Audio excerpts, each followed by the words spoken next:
As you look around you, the same logic has been applying since we got to these levels. It was 100k next here, 100k here, 100k here, 100k all the way down until we got to here. Now, once we broke below and got the FTX news, everyone that was screaming 100k from this range over here, within this area, you started seeing everything drown out. And the 100k quickly changed to 10k, exactly as we got towards these lows. Now that tells me one simple thing. If people, there's two things really. If people bought all up in this area, they probably bought the whole way down as well. And as usual, sold at the very bottom as we broke that low. Simultaneously, people may have got out altogether around this level due to the FTX FUD. Now that tells me, logically, those people would have got back in within this range over here. So when you're seeing an endless echo of moon, bull run, all the usual promises that people tend to give you, and the rocket emojis, the explosions, the moons, this, that, I think it's very easy to explain. People predominantly sold here and started to buy as we got back up towards this level.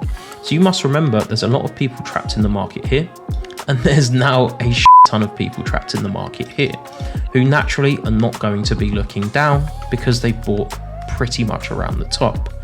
And the first thing to mention as well regarding this current situation is the range we're currently in has not seen any movement.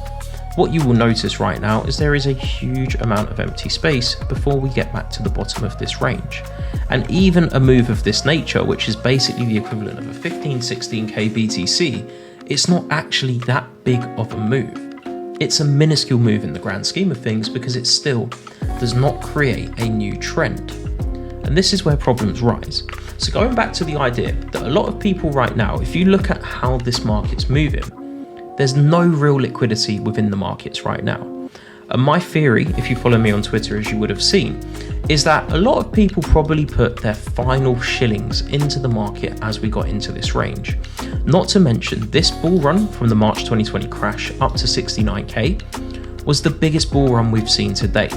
Now, when you look at any form of technological advancement within our society right now, crypto has arguably been at the forefront of the mainstream hype and adoption. So when you think about COVID, the stimulus checks, when you just think about the past few years, let's face it, the economy has not improved in any way, shape or form. In fact, I would argue we're probably on the brink of mass destruction at some point. Everything's artificially inflated, everything is a lie.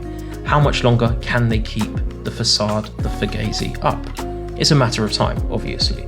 Now, I actually think a good reflection of where capital has gone is crypto. Because most of the people got in from 2017, everyone started jumping in.